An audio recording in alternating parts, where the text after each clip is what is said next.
Hi everyone, Pat Dougherty with your tennis IQ topic for today, building a game plan. So a lot of it starts with the preparation going in. Try to get in the habit of developing a professional approach to your match play where you plan to have everything that you possibly might need through the course of a match in your bag already. Try to rest up, taper down before your tournament starts. Don't overtrain and go in beaten up for your first round. Could be a long tournament. Try to stay well nourished and hydrated. And get in the habit of, like the pros do, of arriving really early for your matches. Give yourself time to settle into the environment, check out the conditions, um, give yourself time to arrange a pre-match warm-up with somebody. If you can do that in advance, a friend of yours that you know is playing in the tournament around the same time you are, they may need a warm-up partner. So good habit to get into. When possible, scout your opponent out. So if you finish a match early and you see who's potentially going to be in your next round match, and they're still playing, get over there and take a look at it. Your expectations are an important part of preparation for a match too. Can't always judge a book by its cover. That brings up the topic that, hey, some kids might not look like they've got the skill set that you've got, and you're assuming it should be an easy victory, but they're great competitors. So you got to keep your guard up and stay prepared for that. When you do get a lead, don't underestimate the opponent's will to come back and want to win. They're not going to lay down for you. The good competitors won't. So keep that in mind. First, don't expect the match to be easy.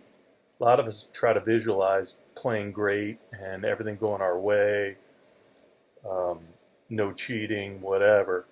Expect the match to be a challenge, and think about the ways you're going to address those challenges if they do arise. Try to take it one point at a time. Each point's a battle. All you can do is take care of the moment and stay in the moment. And again, don't expect everyone to always treat you fairly. And it doesn't get better as you go up the levels of play. A lot of times they've gotten very creative on ways to, you know, get away with things. So you've got mechanisms in place with, roving umpires and stuff like that. If you really get a sense that you're getting treated unfairly on purpose, not just bad calls, they didn't see it right, then bring the umpire into play.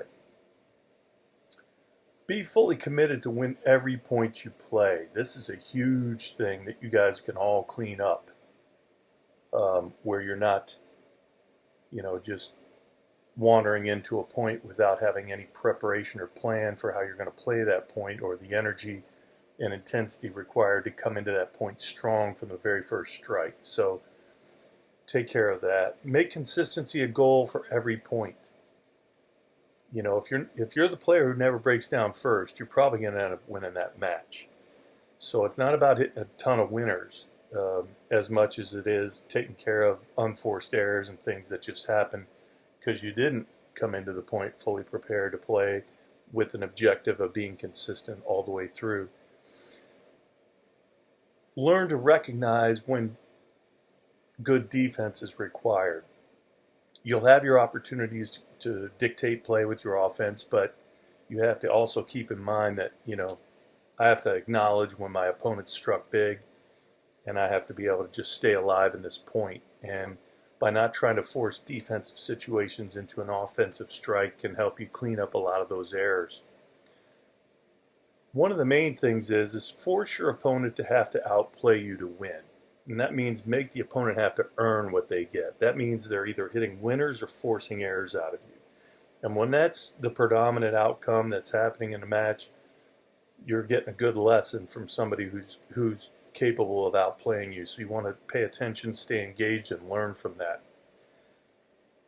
Recognize too when it's time to adjust your play. You might have gone out with the hopes to play your best tennis today, and it's just not happening.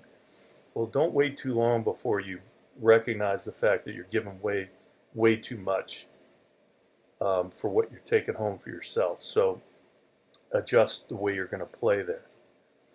To improve consistency, build in margin of error into your shots. That means work the point, build the point, and get it to the extent that you can work with higher over the net, more top spin to keep it within the boundaries, and bigger targets to score. And again, I wouldn't focus too much on trying to win every point with a winner. Build the point for better opportunities to finish. Again, down those same lines. So instead of going for one great shot, you try to work a combination of shots to set up the opportunity. And the sooner the better on learning to value forcing errors rather than going for winners to end points. Make it a goal. I want to work with these within these boundaries and add margin of error whenever I can. Even that means they get a final strike on the ball. But I think sometimes when they make an error under forced conditions, it's more damaging to their confidence than them seeing you hit a winner through the gap. And don't discount the power of staging more opportunities for your opponent to fail. Again, this goes back to the forcing error category. The more you can take the confidence of your opponent down, the easier it is to close on them later in the match. So these things all come into play, and embrace that. Forcing errors is more than half of the point outcomes in both men's and women's tennis at the higher levels. So that's where the victory is decided. So maybe steer away a little bit from the winners all the time and go more towards the forced error outcome as a better option. So good luck working on all that, guys.